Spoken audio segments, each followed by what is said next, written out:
Good morning. हाँ जी, next topic है हमारा सिम्पसन वन थर्ड रूल पढ़ा था हमने, और हमने कल ट्रेपेजोइडल रूल पढ़ा था फॉर न्यूमेरिकल इंटीग्रेशन। आज हमारे पास नेक्स्ट रूट अवेलेबल है Simpson one third method, sorry Simpson 3/8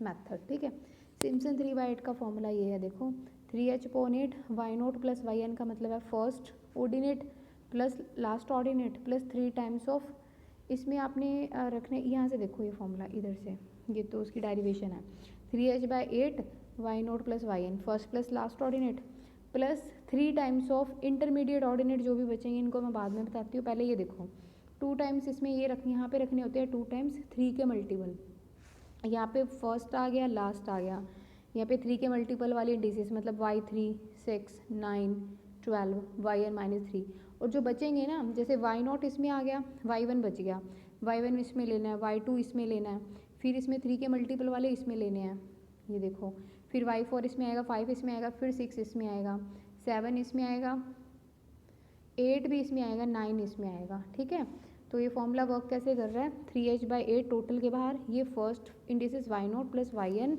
यहाँ पे 2 टाइम्स ऑफ, यहाँ पे जो इंडिसेस है अंदर वो कौन सी है मल्टीपल्स ऑफ 3, और यहाँ पे क्या है जो बची हुई इंडिसेस हैं। ठीक है, तो इस पे बेस्ड हम क्वेश्चन देखते हैं। देखो ये कल वाला ही है क्वेश्चन, तो सिम्पसन 3/8 रूल से करना था। इंटेग्रल फ्रॉम 0 to 6, y0 0 है और yn क्या है मतलब लास्ट एलिमेंट है इसका 6, तो y0 प्लस y6, तो 2 इंटू हमने क्या करना होता है, और तो सिर्फ एक ही आएगा क्योंकि 6 यहाँ पे आ गया, और नहीं 3 का मल्टीपल वाला इंडिसेस, 3 के मल्टीपल वाला इंडिसेस तो y3 है ना, y3 के बाद y6 आता, y9 आता, लेकिन है ही y6 तक, और y6 इसमें क्यों नहीं लिया क्योंकि वो लास्ट टर्म थी तो हमने इसमें कंटेन करवानी थी। तो y0 plus y6 first plus last, यहाँ पे 3 का मल्टीपल वाला इंडिसेस और बच्चे हुए इंटरमीडिएट यहाँ पे 3 इंटू y1 y2 y4 और y5 का सम, और ये कॉरस्पॉन्डिंग वैल्यू जो आपको वहाँ गिवन थी पुट करनी है, यहाँ से आंसर आ जाएगा।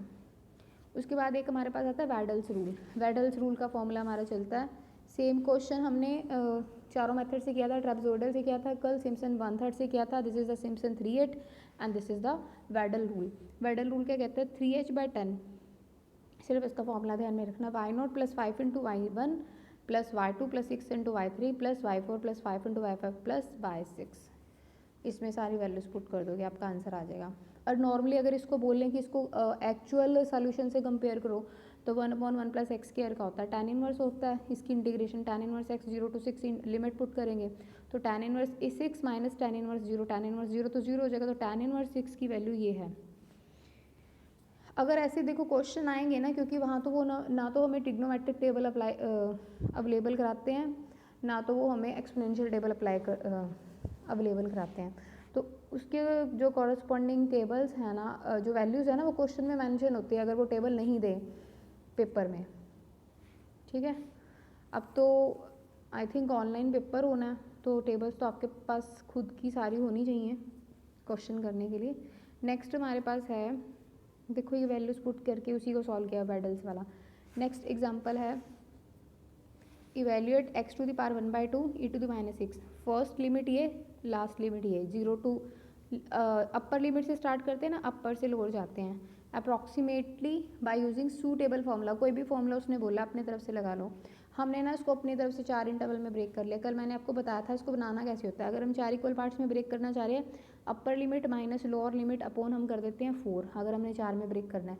अगर हमने 2 में ब्रेक करना है तो हम करेंगे upper limit minus lower limit upon 2, तो upper limit 0.7 lower limit 0.5 divide कर दिया हमने 4 में, क्योंकि हम 4 इक्वल्स पार्ट में डिवाइड करना चाह रहे हैं, तो 0.05 आ गया पहला 0.5, फिर उसमें 0.05 ऐड किया 0.55, तो इस पे फिर फंक्शन की वैल्यू निकाली है। ये जो है ना ये कॉरस्पॉन्डिंग वैल्यूज़ हैं, मतलब y हमारा क्या है x to the power 1/2 e to the power -x, मतलब इसके कॉरस्पॉन्डिंग वैल्यू कैसे निकलेगी, आप करोगे 0.5 की पावर 1/2 और e की पावर माइनस के 0.2, इस तरह से सॉल्व करने पे आपके वैल्यूज़ मिलेंगी।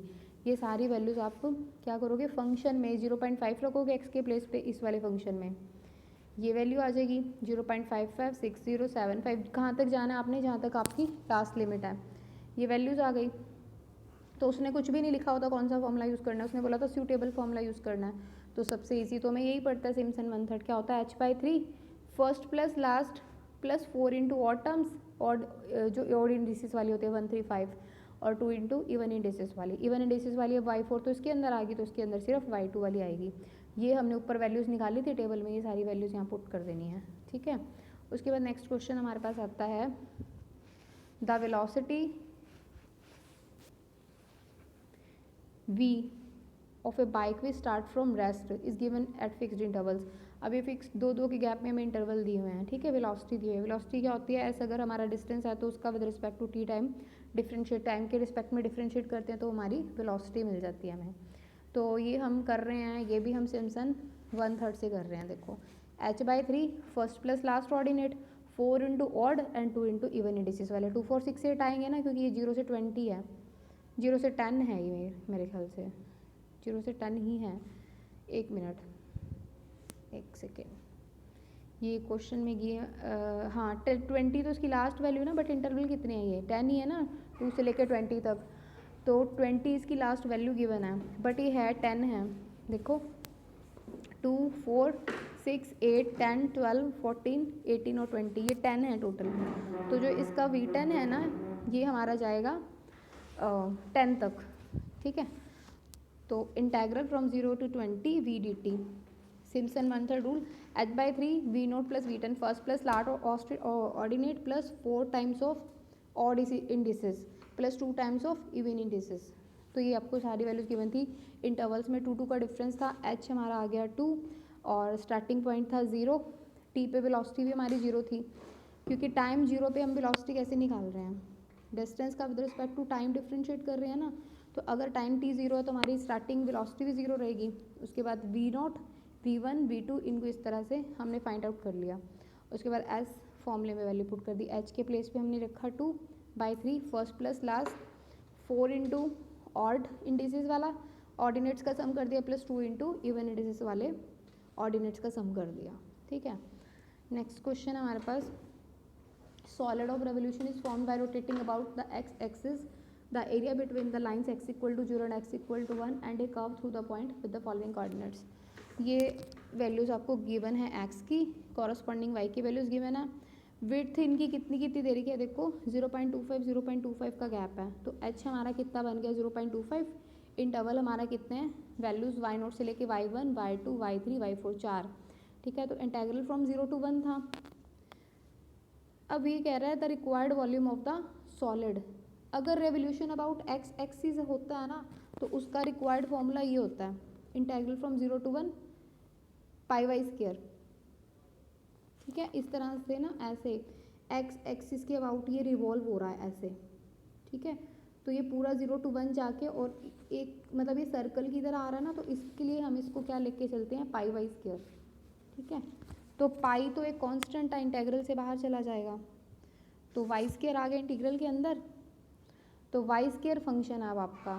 तो आप क्या करोगे, 0 और मतलब सिंगल ना लेके उनके स्क्वायर्स लेंगे हम, first plus last, 4 into odd और 2 इंटू इवन, और स्क्वायर्स इसलिए ले रहे हैं बिकॉज हमारे पास फंक्शन में स्क्वायर गिवन है, ठीक है।